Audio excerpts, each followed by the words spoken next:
하나님의 말씀 요한복음 3장 31절에서 36절 말씀 함께 우리 봉독하도록 하겠습니다. 요한복음 3장 31절에서 36절 말씀.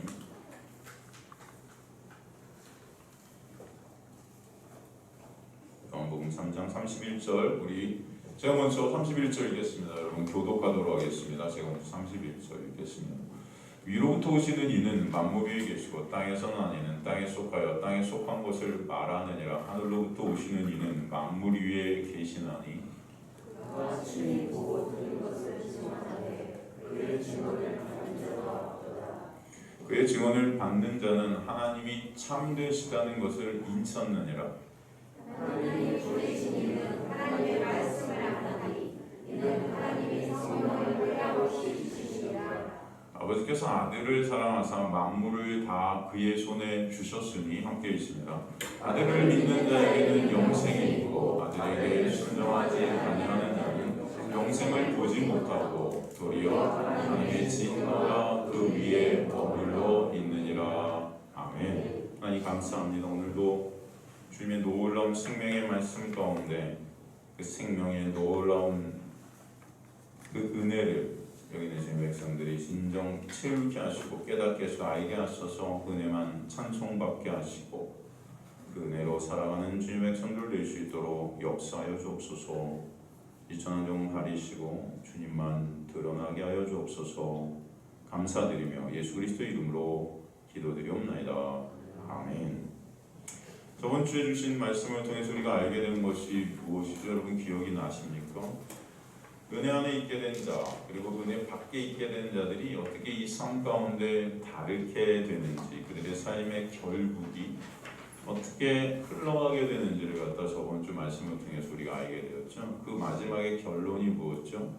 하나님의 은혜 안에 있게 된 자들은 반드시 어떻게 된다 그랬어요?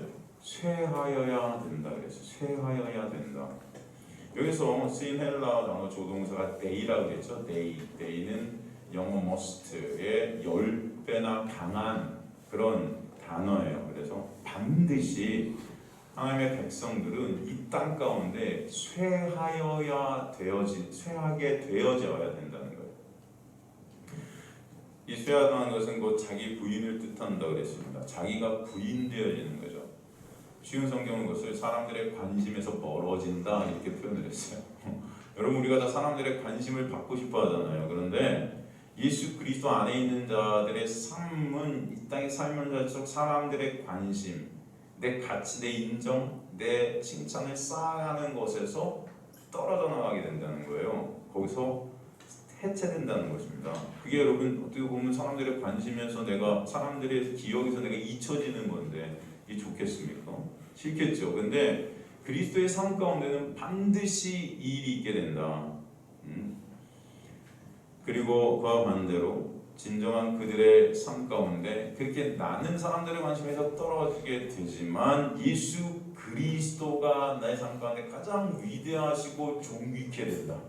예수 그리스도가 여러분의 삶 가운데 가장 존귀케 되시는 바로 이게 바로 하나님의 은혜 안에 있는 놀라운 역사라는 것을 우리가 저번 시간을 통해서 살피게 되었습니다. 그런데 이렇게 되는 것이 인간의 힘으로 된다? 인간의 노력으로 된다? 안 된다 그랬어요. 그래서 성령께서 우리 가운데 역사에 가시는 것입니다.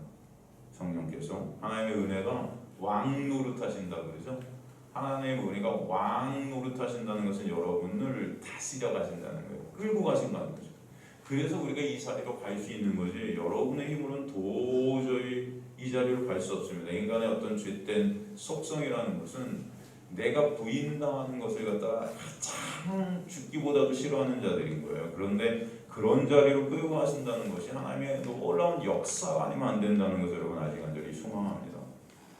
그 자기 부인의 자리에 가게 하셔서 결국 말씀의 일하신 가운데 우리의 실체, 우리의 죄인됨을 폭로시키시고 우리의 어떤 능력과 노력으로도 하나님 앞에 설 수 없는 무가치하고 무능력한 죄인임을 처절하게 깨닫게 하시는 것이 하나님의 놀라운 역사이고 은혜임을 아시기 간절히 소망합니다.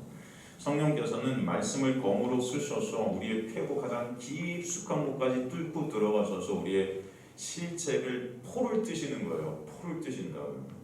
그렇게 말씀이 일하신 가운데 애통이 오게 되고 가난케 되어지는 놀라운 복이 임하게 된 겁니다. 아니 헬라 원문을 보면 복이 임한 자에게 반드시 이 일이 있게 된다 이렇게 말씀하셨어요. 복되다 그 자가 가난한 자고 그게 천국이 저희 도시입니다 그런 거예요.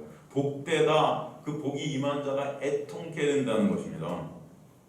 그렇게 구원이라는 것은 인간의 힘과 노력, 능력, 이 땅의 것으로 되어지는 것이 아니고 하늘로부터 복이 임해서 하늘로부터 은혜가 임해서 되어지는 것임을 요한복음 첫 번째 시간부터 지금까지 계속해서 우리가 살피고 있는 것입니다. 그러기에 예수님만 흥하셔야 되고 인간은 쇠하여야 된다. 저번 시간에 말씀하고 계셨던 것이죠. 그것이 바로 구원이라는 것. 하나님께서 이루시는 구원의 방식이라는 것이 존재 안에서 존재되는 것이라는 것을 우리에게 설명해 주신 것과 똑같습니다. 바로 그것을 또 오늘 본문을 통해서 설명해 주실 것이에요. 그러기에 나라는 우상이 된 가짜신은 쇠하여져서 죽어야 되고 진정한 하나님이신 하늘에서 오신 예수의 의를 입어 그분 안에서만 존재되어질 수 있음을 설명하는 것이 또 오늘의 본문의 말씀이라는 거예요. 30절에 흥하여야만 된다고 하신 그 예수께서 왜 흥하여야 되는지 오늘 31절 왜 그분이 흥하여야 되는지 왜 그분이 어떤 분이기에 흥하여야 되는가를 갖다가 오늘 본문을 통해서 다시 한번 우리에게 설명해 주시는 것입니다. 오늘 본문 첫 번째 나오는 단어가 그가 어떤 자인가 바로 왜 그가 흥하여야 되는가 바로 그가 위로부터 오시는 이기 때문이라는 거예요. 위로부터 오시는 이다. 당연하죠. 하나님께서 예수께서 위로부터 오셨죠. 여기서 위로부터라는 헬라어 게노세는 높은 곳에서부터 하늘로부터 그 다음에 다시란 뜻이 있어요. 그 다음에 새롭게 하다란 뜻이 있습니다. 높은 곳에서부터 하늘로부터 다시 새롭게 하다. 오시는 이 엘코마이는 그가 이 땅으로 오셨다는 거예요. 이 세상 모든 종교는 인간에게 신으로 나가라고 하는데 기독교만 신이 인간에게 왔다는 것입니다. 왜? 인간은 신에게 나갈 수 있는 힘이, 능력이, 가능성이 없기 때문이죠. 그래서 기독교를 갖다가 타력 종교라 그래요. 모든 이상의 종교는 다 자력 종교라 그러죠. 내 힘으로, 내 노력으로, 그래서 나를 쳐서 해탈의 경지에 이르고 내가 부처되는 것. 그렇지만 기독교는 내가 할 수 없기 때문에 하나님께서 하늘로부터 오셔야 된다는 것. 이것을 우리에게 설명해 주고 계신 것이죠. 재미있는 것은 이 위로부터라는 게노센 이게 뭐예요? 바로 우리가 살폈던 요한복음 3장 3절에서 니고데모와 예수께서 대화하실 때 니고데모에게 예수께서 뭐라 그래요? 진실로 진실로 내게 이르노니 사람이 뭐하지 않으면 거듭나지 아니하면 이 거듭나다라는 이 단어가 바로 위로부터 나다예요. 게노센. 이 거듭남이라는 것 이것이 뭐야? 위로부터 난다는 뜻이라는 것입니다. 위로부터 난다는 것. 위로부터 난다는 것은 다시 말하면 위로부터 오신 이 안에서 새로운 존재되게 하신다는 거예요. 이해가 되십니까? 그래서 이 게노센이라는 이 단어가 높은 곳에서부터 하늘로부터 위로부터란 뜻도 있지만 다시 새롭게 하다란 뜻도 있는 거예요. 인간은 스스로를 구원할 수 없는 죄로 죽은 시체들이기 때문에 하늘의 생명을 입어야 새로워진다는 것입니다. 하늘의 생명을 입어야 생명되게 된다는 거예요. 바로 그 구원의 원리를 우리에게 설명해 주시는 것이죠. 그래서 위로부터 오신 분 안에서만 인간은 새롭게 된다는, 새로운 피조물이 된다는 것을 우리에게 설명해 주시는 것이죠.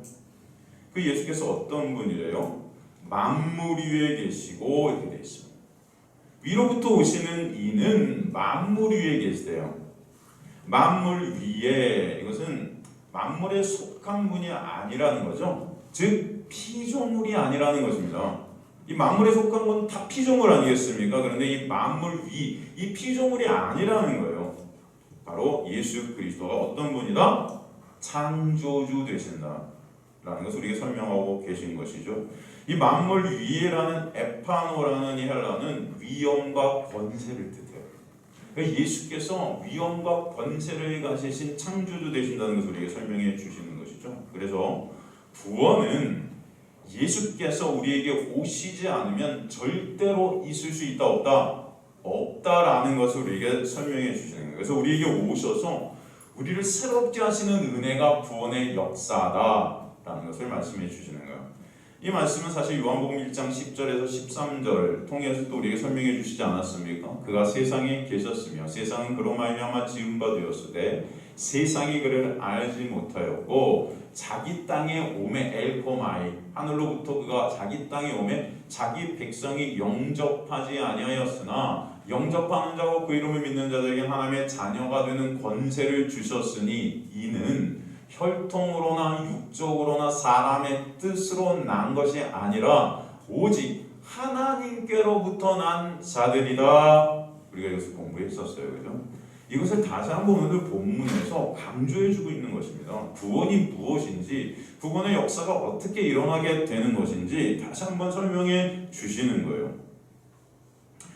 그와 반면 오늘 본문에 이제 위로부터 오시는 이는 만물 위에 계셨는데 그와 반면에 그 대척점에 이르는 땅에서 나니가 나와요. 땅에서 나니. 이 땅에서 났다는 것은 죄 안에 갇힌 세례 요한과 같은 모든 이 세상의 인간들을 뜻하죠. 그 이 세상의 모든 죄 가운데 갇혀 있는 인간들은 땅에서 났고 그러기에 땅에 속해 있고 땅의 것들만 말하는 거예요. 그래서 땅에서 난 이는 땅에 속하여 땅에 속한 것을 말하느니라 말씀하고 있는 거예요. 여기서 땅이라는 헬라어 게스는 세상 하늘의 반대 개념으로 설명하고 있는 것입니다. 하늘을 갖다가 성경에서 생명을 상징하는 단어로 쓴다면 땅이라는 것은 죽음과 저주, 그 다음에 무덤, 어둠, 육, 율법, 흑암, 공허 같은 상징의 단어로 땅을 쓰고 있는 거예요. 그래서 인간들은 그 땅이라는 율법 아래 나고 어둠 아래 나고, 그죠? 이 육안에 갇혀서 나라는 신 안에 갇혀서 땅에 속한 것들 안에서 이 땅의 지배를 받고 땅의 것들만 바라보고 땅의 것들만을 말할 수밖에 없는 그런 무가차고 무능한 자들이라는 것을 설명하고 있는 게 바로 땅에서 난 자들의 특징이라는 것이에요. 그게 바로 죽음의 권세 아래서 신음하고 있는 자들, 죽음의 권세. 여러분, 그 땅에서 자유케 될 수 있는 것은 땅에 묶여있는 이 육이라는 것의 삭제를 통해서만 이루어진다. 그 육의 삭제를 예수께서 내가 되셔서 십자가로 가셔서 삭제시켜 버리신 거죠. 그렇기 때문에 우리가 자유케 하시는 은혜가 그 십자가를 통해서 있게 된 것입니다. 그래서 십자가가 영광인 거예요, 여러분. 그 육을 죽이시고 하늘의 생명으로 새롭게 하시는 창조의 역사가 십자가를 통해서 있게 하신 것입니다. 그것이 바로 거듭남이고 구원의 역사예요. 죽음으로 하늘로부터 오신 분이 십자가를 통해 뚫고 들어오셔서 죽어있는 우리와 약속, 묶이셔서 그가 살아나실 때 우리 함께 묶인 우리가 살아나게 되는 그 부활의 새 창조의 역사를 일으키신 것, 이게 바로 구원의 역사 아니겠습니까? 거기에 우리 인간들은 1%도 관여된 게 없어요. 다 처음부터 끝까지 누가 하셨다? 하나님께서 계획하시고 하나님께서 이루셨다는 것이죠. 그래서 나의 나 된 것이 하나님의 놀라운 은혜입니다라는 고백이 나올 수밖에 없다는 것입니다. 그런 창조주 되신 예수께서 이 어둠 가운데서 오셔서 그가 친히 보고 들은 하늘의 것들, 생명에 대해서, 하나님의 은혜와 사랑에 대해서, 하나님의 영광을 갖다가 증언하신다는 거예요. 32절에 보면 그가 친히 보고 들은 것을 증언하되 그의 증언을 받은 자가 없도다 말씀되고 있는 거죠. 여기서 증언하다는 마르티레오라는 것은 선언하다, 확증하다. 예수께서 하나님이신 그분께서 하늘로부터 오셔서 인간들에게 하늘의 것, 진정한 구원이 무엇인지, 하나님의 영광이 무엇인지, 저 하늘이 무엇인지, 생명이 무엇인지를 갖다가 확증해 주셨고 선포해 주시고 전해 주셨는데 그런데 재미있는 것은 뭐예요? 그의 증언을 받은 자가 있다 없다? 없다. 이 람바노, 이 받은 자라는 헬라어 람바노는 뭐예요? 요한복음 1장 11절에 영접하다라는 거예요. 자기 땅에 오면 자기 백성이 영접하지 아니했대죠. 예수 그리스도를 영접하지 않아요. 신이 된 인간들은 나 외에 다른 신을 인정하지 못하는 것이에요. 다 그 신이라는 것도 나라는 신이 되는 것입니다. 그것을 우상이라 그래요. 진짜 신이 오셨는데도 그 신을 갖다 십자가에 죽여버려야 직성이 풀리는 자들이 진짜 신이 된 가짜 신들입니다. 그게 바로 우리의 모습이라는 거예요. 어둠이라는 우리는요, 어둠이라는 인간은 빛을 싫어할 수밖에 없어요. 왜? 빛이 오면 나라는 어둠이 삭제되어지기 때문입니다. 나라는 존재가 삭제되어지는 것 자체가 신이 된 인간은 싫은 거예요. 그래서 그 빛을 죽여야 되는 것입니다. 빛으로 스스로 나갈 수 없는 존재가 바로 땅, 즉 저주 안에 있는, 율법 안에 있는 인간들의 모습이죠. 인간의 노력으로 능력으로 빛이신 예수에 대해서 알 수도 없고, 그래서 그분을 붙잡을 수도 없고 영접할 수도 없다는 것입니다. 그러기에 예수님 당시 수많은 사람들이 예수님을 따랐지만 예수의 기적이 목적이 되었지 예수라는 빛이 목적이 된 게 아니었다는 것이에요.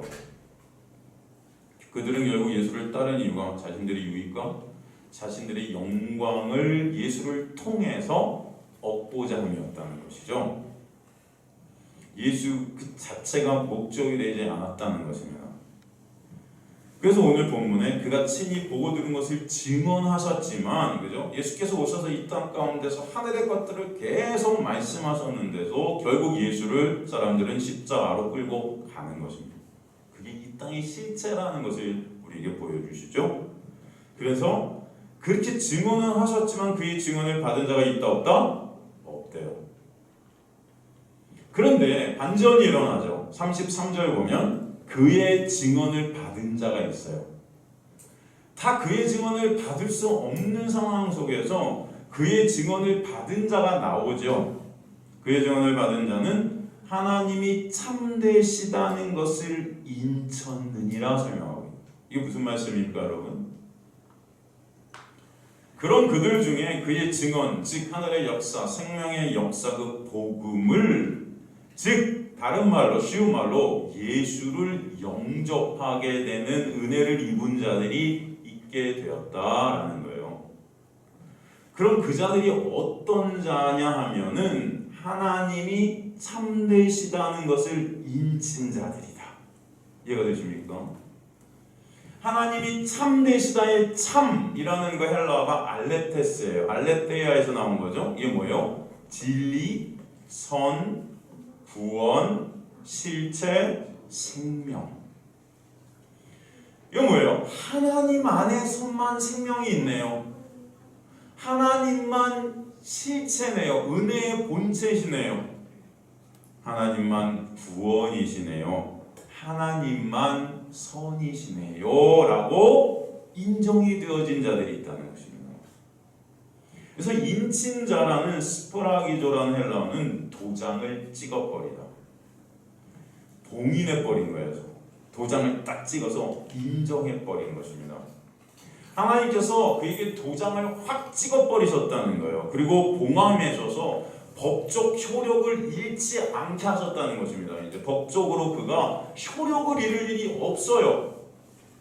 그 놀라운 은혜를 입게 되었다는 그 자가 어떤 자다? 하나님만이 참이세요 하고 고백되어지는 자라는 것입니다. 이해가 되시죠? 그 33절을 요한복음 1장에서 똑같이 쓰신 구절이 1장 12절 13절이에요. 영접하는 자고 그 이름을 믿는 자들에게 하나님의 자녀가 되는 권세를 주셨다. 람바노. 이는 그런데 인간의 힘과 노력으로 된 게 아니라 인간들은 딱 거부했어요. 혈통으로나 육조나 사람의 뜻으로 날 수가 없어요. 이게. 그래서 나지 않냐고. 오직 하나님께서 인치신 자들, 하나님께로부터 난 자들이라 설명하고 있는 것입니다. 33절을 다시 쉽게 번역을 하게 되면 인간들은 죄로 죽은 자들이라 창조주이신 예수께서 이 땅에 오셔서 하늘의 생명, 즉 복음을 선포해 주셨음에도 불구하고 그것을 받아들일 수도 알 수도 없었던 자들인데, 그런 그들 중에 그 놀라운 하늘의 복음의 역사, 구원의 역사가 무엇인지 믿어지는 자들이 생기게 되었다는 거예요. 그런 그들이 어떤 자들인가 하면 바로 하나님께서 도장을 팍 찍으셔서 법적 효력을 갖게 하셨던 자들이다. 그들의 마음속에는 그래서 그 하나님의 놀라운 은혜의 도장으로 말미암아 하나님만이 선하시고 생명이고 구원이시기에 그분 안에서만 구원이 있고 그분 안에서만 생명이 있음을 깨닫게 된 자들이다. 바로 이게 33절의 정확한 해석입니다. 다른 말로 하나님께로부터 난 창세전에 완료된 자들이 바로 그들이다 설명하는 거예요. 그래서 구원은 오직 선이신 하나님 안에서만 존재케 되는 것이 구원이다라는 것을 우리에게 설명해 주시는 것입니다. 인간의 그 어떤 노력과 공로와 행위와 능력도 구원을 이루는데 1%도 보탤 수 있다 없다? 없다는 거예요. 오직 선이신, 생명이신, 하나님이신 예수께서 우리에게 오셔서 그 예수 안에서만 구원이 있음을 인정케 된 자들이 바로 하나님의 인치심을 받아 하나님 안에 선이심을 알게 된 자들이에요. 그래서 구원이 뭐다? 에베소서에서 말씀했듯이 구원이 하나님의 놀라운 은혜다라고 설명하고 계신 것입니다. 마태복음 19장 16절에 보면은 어떤 사람이 죽게 하서 이르되 선생님이여 내가 무슨 선한 일을 하여야 영생을 얻으리까 질문했어요. 그래서 어떤 사람이 되지만 다른 공강복음을 보면은 이 사람이 부자, 청년이고 관원이라 설명되죠. 청년이고 관원이고 굉장히 성공한 아주 젊은 사람인데 관원. 그리고 근데 이 사람이 영생에 관심이 있는 거죠. 영생을 얻고 싶은 거죠. 아주 기특한 청년이죠. 그러니까 예를 들어서 목사님한테 찾아와 목사님 제가 정말 구원을 받고 싶은데 뭘 하면 될까요?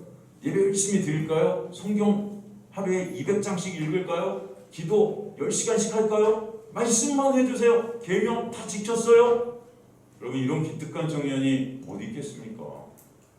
다들 청년들 교회들도 안 나오는데 그렇잖아요. 얼마나 기특해요? 안 그래요 여러분? 여러분 자녀들이 이렇다면 어떡하시겠어요? 할렐루야. 업고 다니시겠죠? 아니시면 말고요. 근데 예수께서 이 칭찬은 안 해주시고 이 청년을 갖다 결국 보내버리세요. 참 안타까워요. 칭찬은 안 해주시고 선생님 무슨 선한 일을 하여 영생을 얻을 수 있나요? 이 청년의 마음속에는 내 행위로 내가 어떤 일을 해서 이 영생이라는 것을 충분히 나는 얻을 수 있다고 생각하고 있는 거예요. 내가 뭘 하면 될까요? 말씀만 한번 해보세요.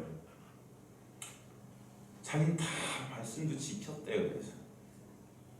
근데 예수께서 뭐라 그래요? 17절에 보면은 이르시되 어찌하여 선한 일을 내게 묻느냐? 선한 이는 오직 한 분이시니 조금 아까 우리가 말씀을 읽은 하나님만 참되시다. 이 똑같은 말이에요. 선한 이는 오직 한 분.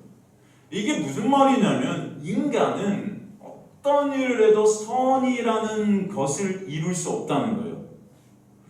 인간이 하는 어떤 행위도 선할 수 없다는 거예요. 왜? 죄 가운데 있기 때문에. 그래서 사도 바울이 뭐라고요? 구원받은 이후에도 내가 선을 행치 못하고 원하는 선을 행치 못하고 원치 않는 악만 행하는 도다 그러잖아요. 죄 가운데 내가 사로잡혀 있도다 고백하잖아요. 이게 구원받은 이후에도. 그래서 거기서 사도 바울이 감사하리로다 예수 그리스도로 말미암아가 오는 것입니다. 이해가 되시죠? 그러니까 이 청년은 자신이 신이 된 채 자신이 하나님의 자리에 앉아갖고 뭔가를 자신의 힘과 노력으로 구원이라는 것도 이룰 수 있다고 여기는 그 교만함이 있었던 거죠. 예수께서는 그것을 정확히 보신 거예요.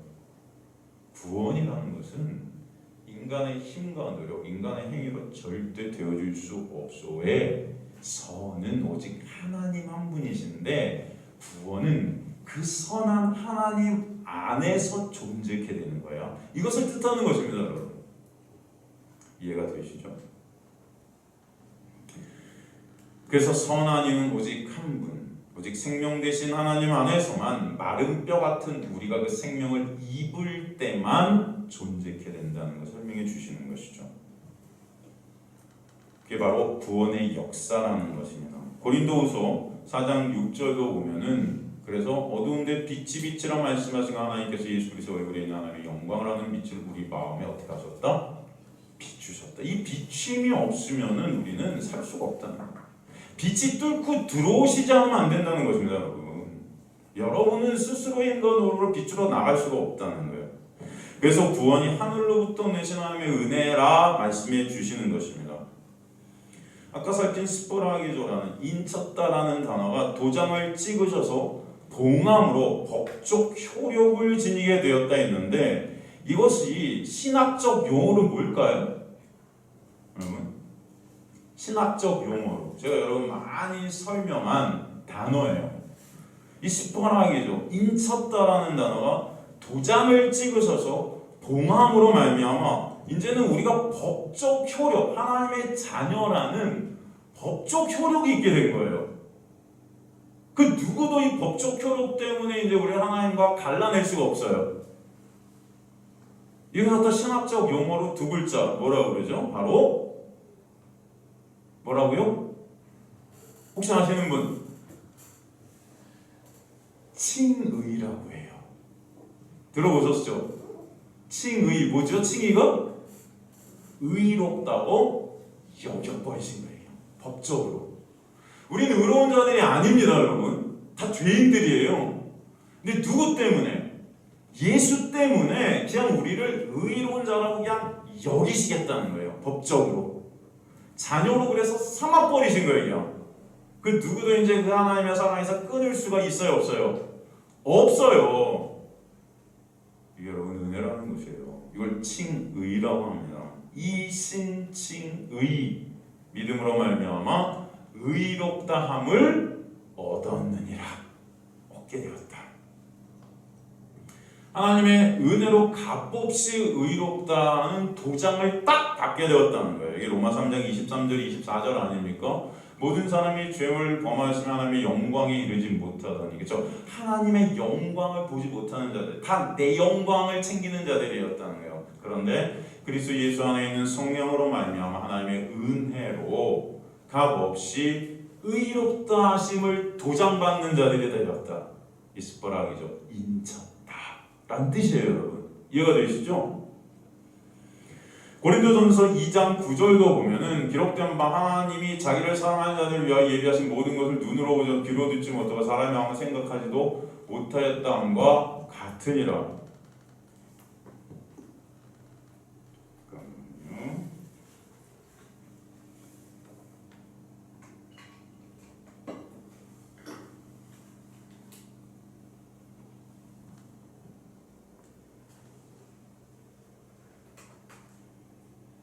고린도전서 2장 9절이 아닌 것 같은데 제가 잘못 적어서 여러분 다시 한번 확인하겠습니다.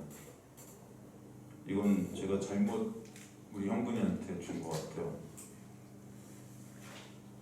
고린도후서 1장 18절 하나님은 미쁘시니라 우리가 너에게 한 말은 예하고 아니라함이 없노라.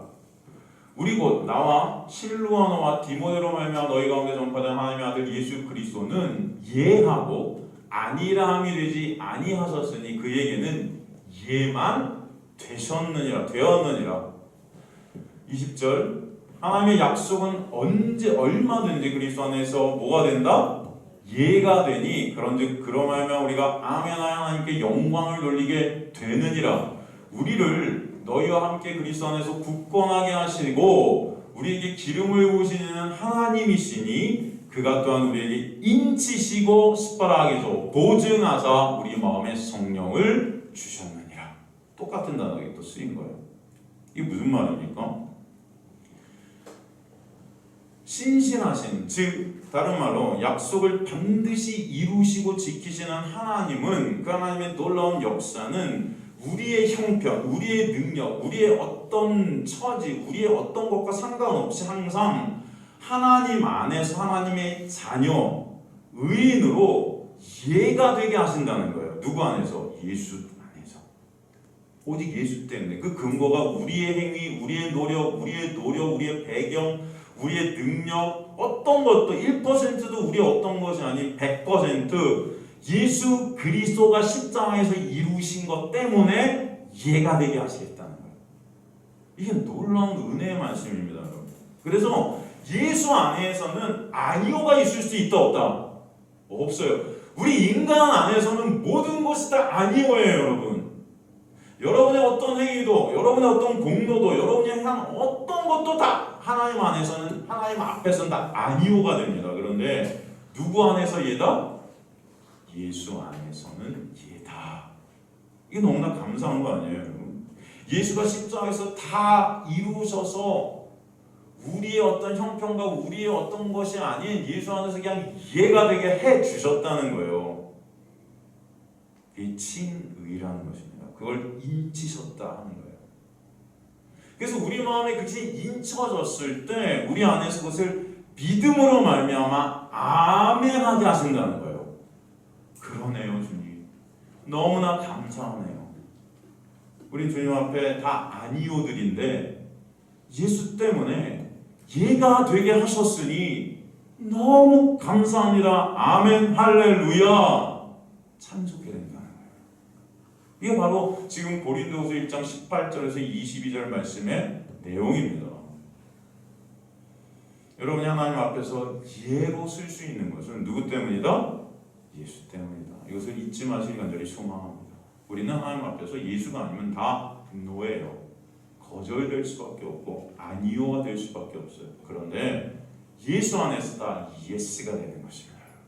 예수 안에서. 그것이 바로 창세전에 하나님께서 하신 창세전 언약 아니겠습니까? 당신의 자녀들을, 창세전에 택한 당신의 자녀들을 예수 그리스도의 피로 말미암아 거저 은혜로 값없이 거룩한 하나님의 자녀로 회복시키시겠다.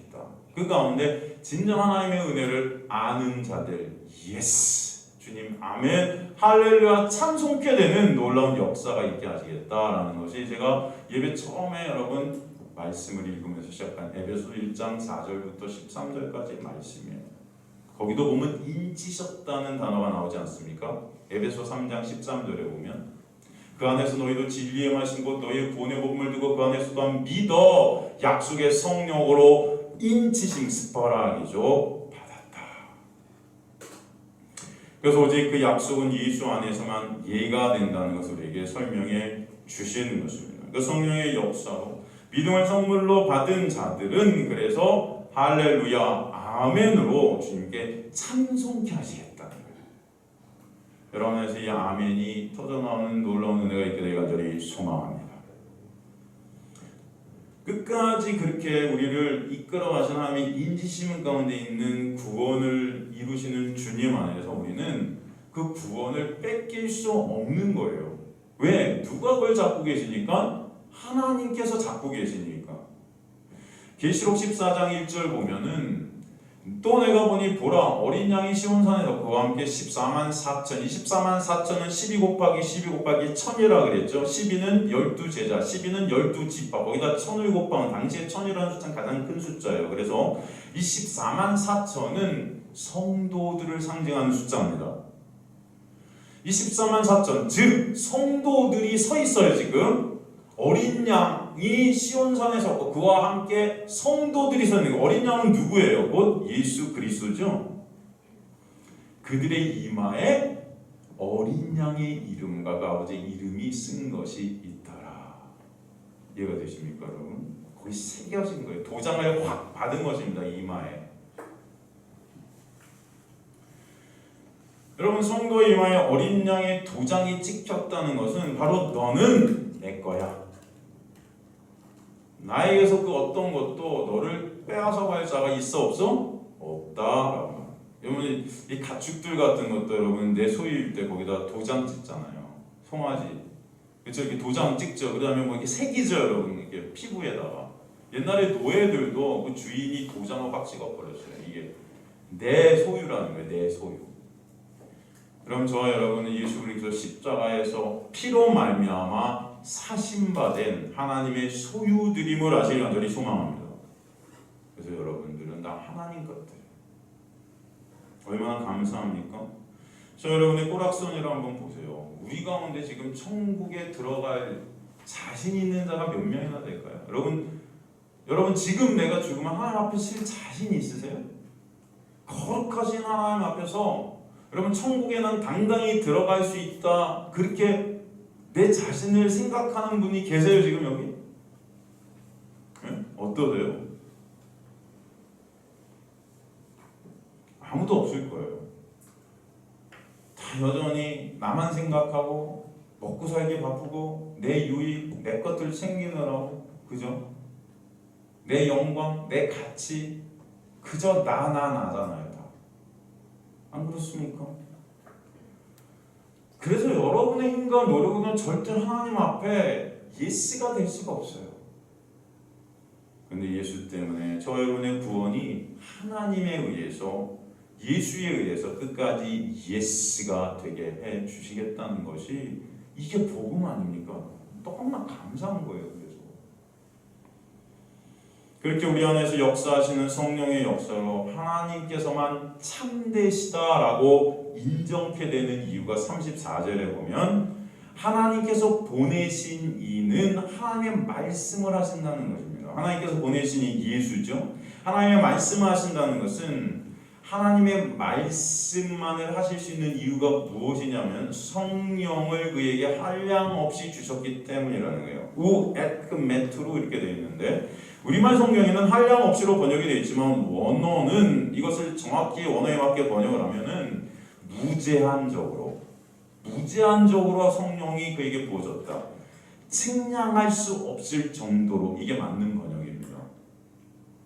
이게 무슨 말이냐면, 예로 구약의 선지자들도 성령은 임했었어요. 그런데 한시적이고 제한적이었습니다. 그런데 예수는 무제한적이다라는 것은 그 의미가 뭐다? 성령은 곧 예수다.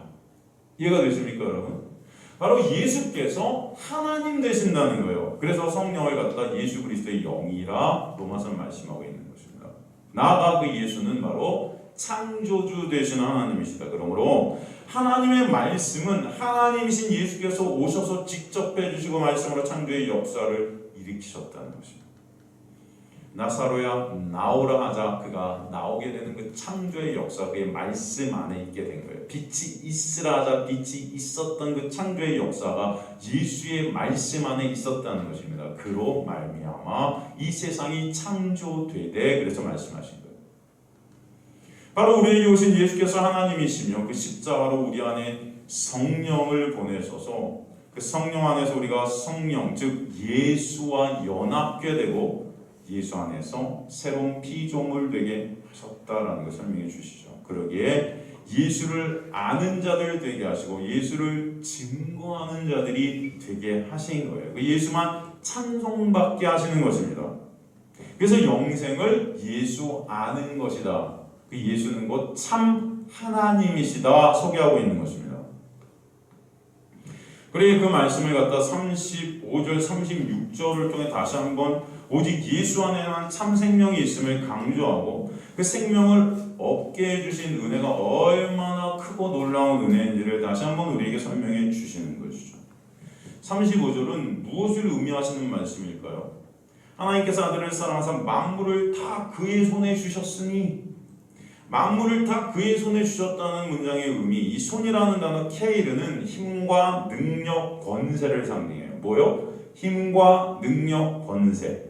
그러니까 만물을 다스리는 그 놀라운 권세를 예수께 다 양도해 버리셨다는 거예요. 마태복음 28장 18절도 보면은 예수께서 나와 말씀해 주시되 하늘과 땅의 모든 권세를 내게 주셨다 말씀하셨죠. 그렇다면 왜 이 권세를 예수께 다 양도해 버리셨을까? 이유가 뭘까요, 여러분? 왜 하나님께서 이 모든 권세를 예수께 전부 다 맡기신 것인가? 그게 바로 요한복음 17장 2절에 나와요. 아버지께서 아들에게 주신 모든 사람에게 영생을 주게 하시려고 만물을 다스리는 권세를 아들에게 주셨음이로다. 정확히 나오죠. 이유가 뭐예요?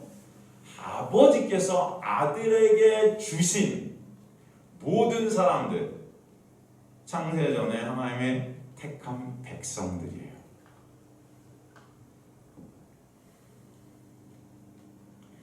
아버지께서 아들에게 주신 창세전에 택한 하나님의 자녀들을 아들을 통해 그 십자가를 통해 다시금 생명이 회복되는 그 역사를 통해서 은혜와 사랑을 깨닫게 하시려는 것입니다. 그러므로 예수께서 이루신 그 십자가의 은혜와 사랑을 아는 자들이 되게 하신 점, 하나님의 자녀들 마음속에서 그 은혜를 찬송케 하시려는 거죠. 그러므로 그 은혜로 아들에게 주신 하나님의 자녀들이 아들을 믿는 믿음 안에 영생이 있게 하시는 거예요.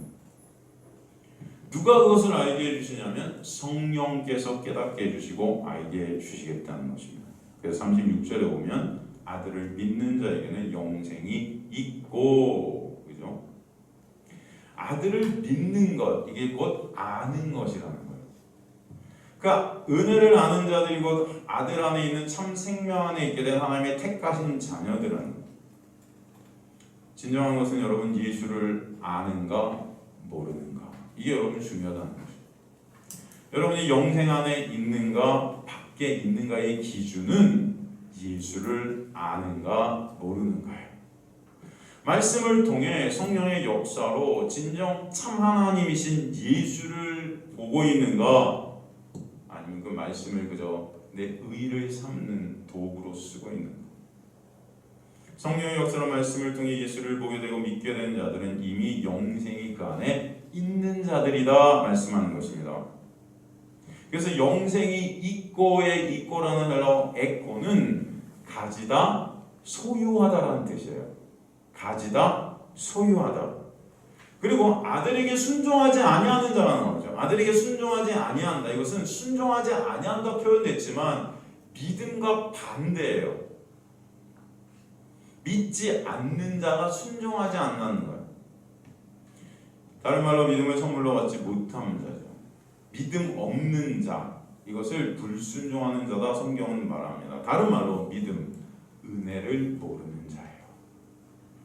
재미있는 것은 이 순종하지 아니한다는 헬라어 아페이데오는 아페이데스라는 헬라어에서 온 단어인데, 이 단어의 뜻이 뭐냐면은 복되지 않다, 하늘의 복이 임하지 않았다가 순종하지 않는 거예요.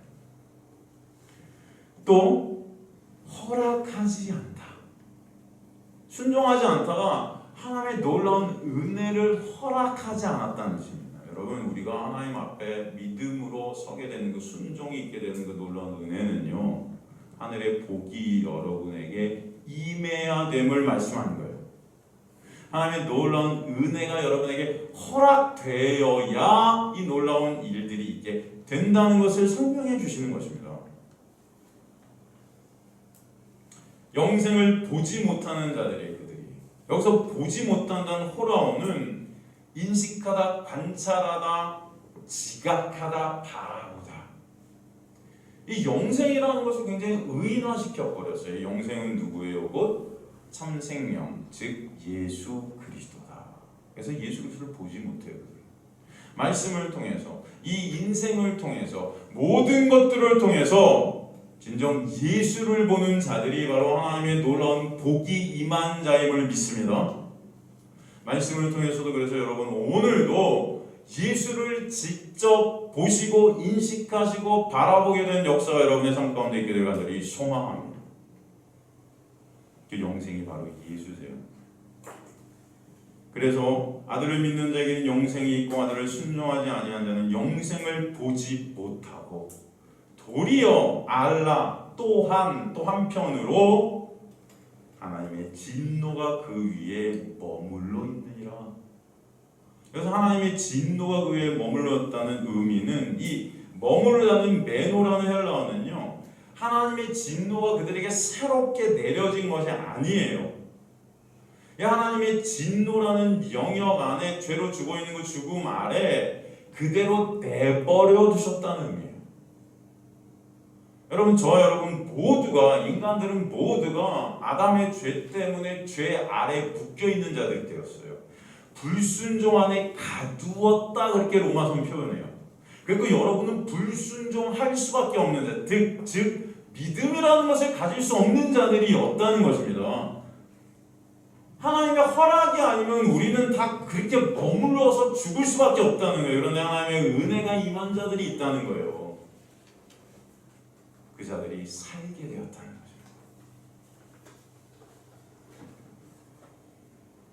그 진노에서 예수께서 약속에 묶이셔서 우리를 빼내셨다는 거예요. 그러게 36절을 통해 영생은 바로 하나님의 놀라운 은혜이고 택함임을, 예수께서 행하시는 놀라운 은혜를 아는 것임을 우리에게 설명해 주시는 것입니다.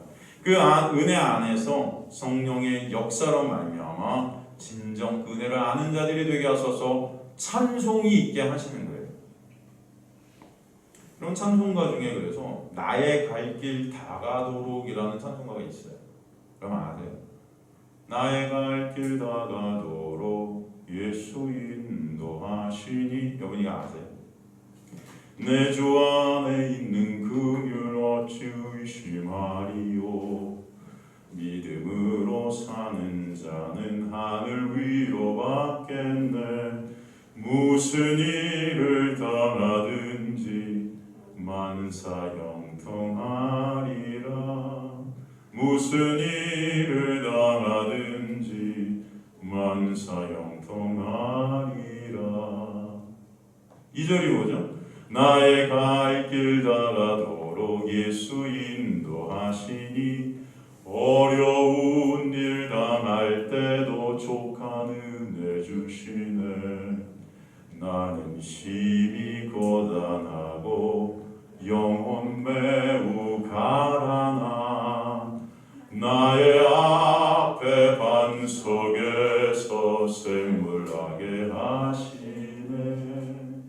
나의 앞에 반석에서 샘물나게 하시네. 나의 갈 길 다가도록 예수 인도하시니 그의 사랑 어찌 큰지 말로 할 수 없도다. 성령 감화 받은 영혼 하늘나라 갈 때에 영영 부를 나의 찬송 예수 인도하셨네. 영영 부를 나의 찬송 예수 인도하셨네.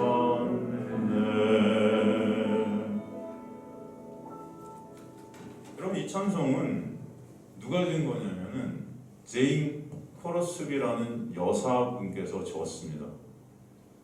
이분은 태어난 지 며칠 만에 눈을 잃었어요.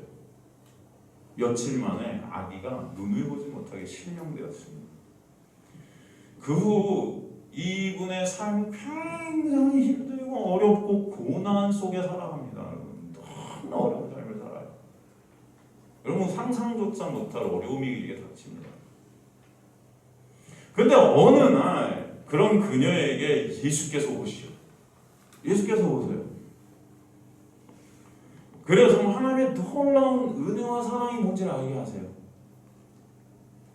그리고 예수께서 이제 직접 그녀의 삶을 인도해 가시기 시작하는 거예요.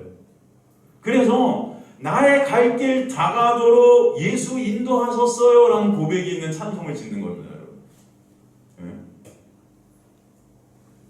나의 갈 길을 다 가도록 누가 인도하셨다고요? 예수가. 그분의 인도하신 가운데 그 은혜 안에서 그녀에게 있게 되는 고난과 고통, 아픔, 환난까지도 이제는 전혀 문제가 안 되는 거예요. 그러기에 그녀는 전에는 무슨 일을 만나든지 다 문제고 두렵고 떨고 공포 가운데 있었는데 이제는 어떤 일을 만나도 어떤 고난 중에도 어떤 환난 속에도 이것이 만사형통이다. 누구 안에서? 예수 안에서 다 예스가 되게 하시는 거야. 그래서 알게 된 거예요. 네? 여러분, 이 만사형통이라는 단어는 이럴 때 쓰는 거지.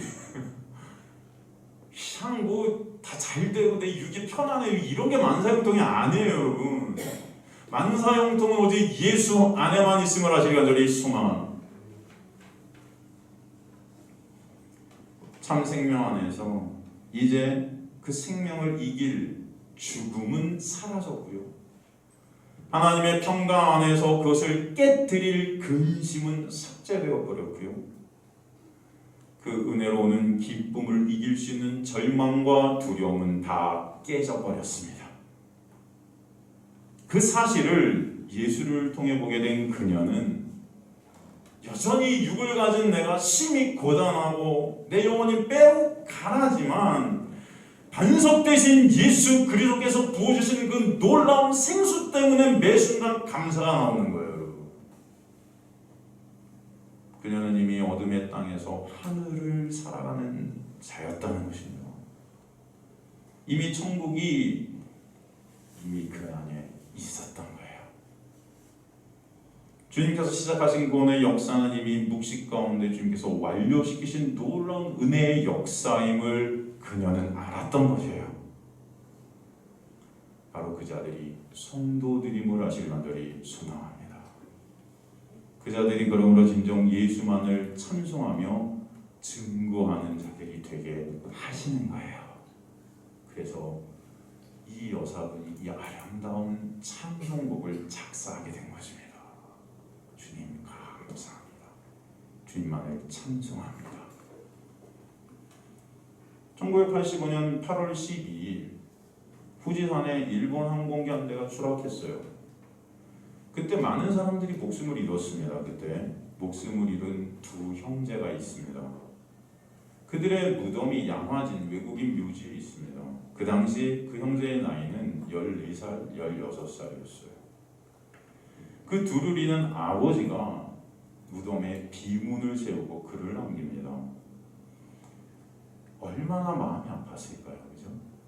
그 두 형제를 순식간에 잃은 아버지는 거기서 글을 어떻게 썼냐면 일본 항공기 추락 사고로 인류 발전사에 공헌할 수 있었던 너희들이었는데